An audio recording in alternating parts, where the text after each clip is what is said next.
This episode of Marijuana Today Daily is brought to you by MJ Today Media, publishers of this podcast, our weekly show Marijuana Today, the excellent Green Rush podcast, and a new show that we're just starting to talk about, the just launched Blunt Rules podcast, which gets super nerdy, delving into the weeds of cannabis policy. Check us out over at mjtodaymedia.com. Good morning, Marijuana Nation. It's Wednesday, February 27th, 2019, and you're tuned in to episode 674 of Marijuana Today Daily. I'm your host, Shay Gunther, and I'll be walking you through today's marijuana news and headlines. As always, we have a full and busy day of cannabis news in our hands, so let's jump right into it. Yesterday, Jerome Powell, chairman of the Federal Reserve, testified before the U.S. Senate and said that he thought it would be, quote, nice to have clarity, unquote, on the issue of legal marijuana business banking. Mr. Powell is an extraordinarily powerful person in the world of banking and high finance, no pun intended, so his comments before the Senate Finance Committee yesterday are likely to carry some weight with senators as Congress mulls over making changes to federal laws governing how state legal marijuana businesses interact with banks, credit unions, and other financial institutions. Vermont is screeching towards the passage of legislation setting up a taxed and regulated adult use sales program. We've been all over this storyline as headlines have tracked proposed legislation in the state's House and Senate to allow for commercial cultivation and dispensing. Regular listeners know that Vermont was the first state in the union last year to legalize adult use via the legislative process, but lawmakers stopped short of allowing for sales. Instead, Vermonters of age can legally grow, possess, share, and use cannabis, but not sell it. Yesterday, Senate Bill 54, which would set up a taxed and regulated sales system, was passed out of the Senate Appropriations Committee 7-0 and now heads to the Senate at large for consideration. Evan Johnson over Marijuana Moments has a good comprehensive write-up on this one and is reporting that a vote before the entire Senate could come as early as tomorrow.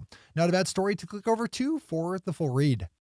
Wrapping up today's top stories, we have a good headline out of the Boston Globe that points out a very simple yet powerful fact. Every single person who has announced themselves as a presidential candidate for 2020 has come out in favor of some flavor of progressive cannabis policy reform, from increasing patient access to medical marijuana through full-blown adult use legalization.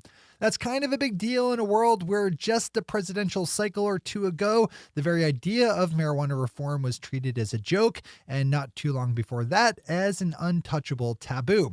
The Globe story does a thorough job of laying out some background on the nation's swift embrace of sane marijuana policy reform, so I'd open up this story as well. You should know where this all came from.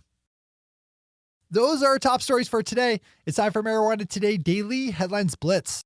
Before we blitz out on headlines, let's quickly thank our sponsor, MJ Today Media, which you know as the publishers of this podcast, our weekly show Marijuana Today, as well as the Green Rush podcast and the very new Blunt Rules podcast, a show we're producing with the good folks over at Simplifya.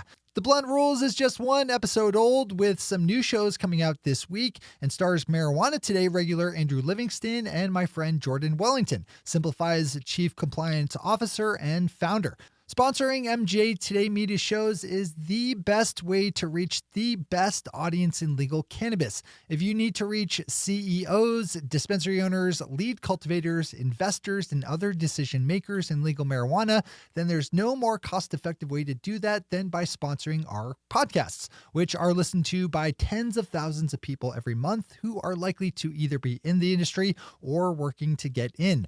Email me for all the details at shay@mjtodaymedia.com, with Shay spelled S-H-E-A. That's shay@mjtodaymedia.com.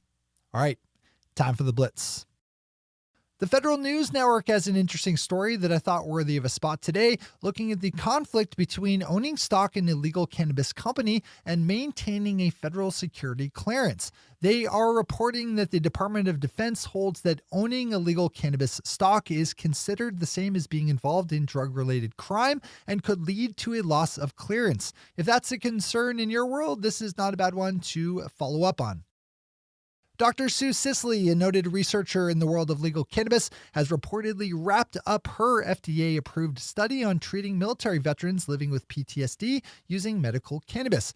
In all, 76 veterans took part in the triple-blind randomized control study, which gave them access to 4 different strains of cannabis with different mixes of cannabinoids. Dr. Sisley says she hopes to publish her results soon and intends to make all her findings available to the public. Joey Pena over at Marijuana Business Daily is a good piece up, diving into the conflict up in Alaska between the state's medical marijuana industry and newly installed Governor Republican Mike Dunleavy, who is trying to abolish his state's marijuana control board to hand power over legal marijuana to one of his appointed officials. Governor Dunleavy is trying to close a $1.6 billion budget gap and points to the $48,000 or so that removing the control board would save as justification, which I've pointed out is the same as cutting half a penny in spending in the face of a $1,600 budget deficit. Imagine you're short $1,600 in rent and someone suggested not buying half of a piece of penny bubblegum. How serious would you take that person? Joey's piece nicely details some of the resistance being raised by legal marijuana industry players in Alaska as a result. This is a good one to read no matter where you do business. Yesterday, FDA Commissioner Scott Gottlieb said that his agency is looking into different ways that it could regulate the sale and use of CBD-infused products, specifically foods and drinks. In a speech given at a conference put on by the National Association of State Departments of Agriculture, Gottlieb said, quote, "We're planning to seek broad public input on this pathway, including information on the science and safety behind CBD. But we know that this process could take time. So we're also interested in hearing from stakeholders and talking to Congress on possible alternative approaches to make sure that we have an appropriately efficient and predictable regulatory framework for regulating CBD products." Unquote. Kyle Yeager has a good one on this with more background and detail.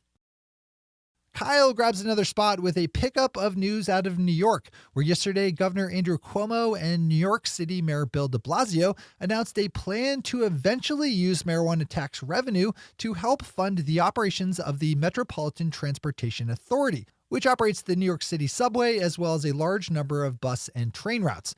New York State is rapidly moving towards legalizing adult use marijuana, and yesterday Cuomo and de Blasio laid out details for how some of the new system's tax revenue would be used to help pay for transportation upgrades and maintenance. There's a lot of people in and around New York State, and with estimates for yearly tax revenues running as high as $677 million just in the first year, legal cannabis could soon go a long way in helping New Yorkers get around town.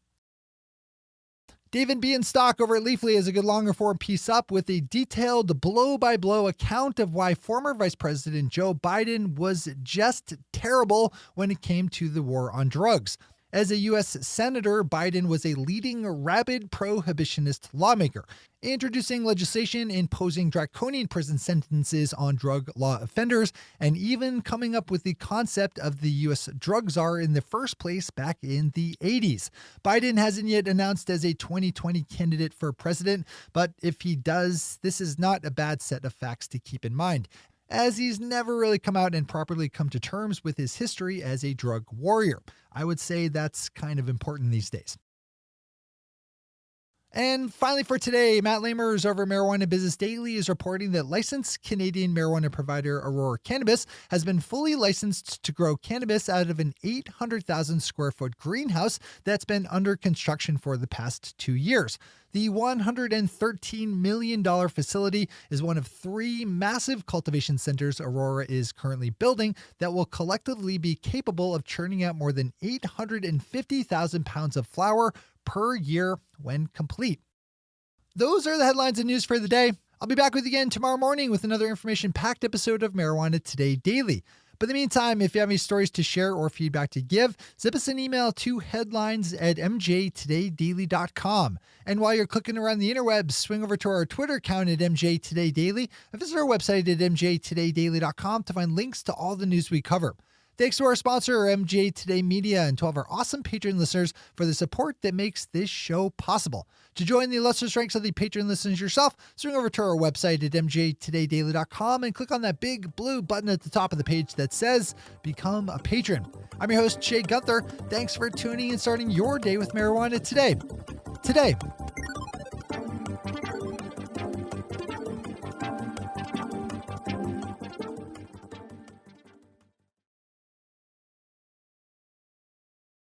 One take, Shay. One take.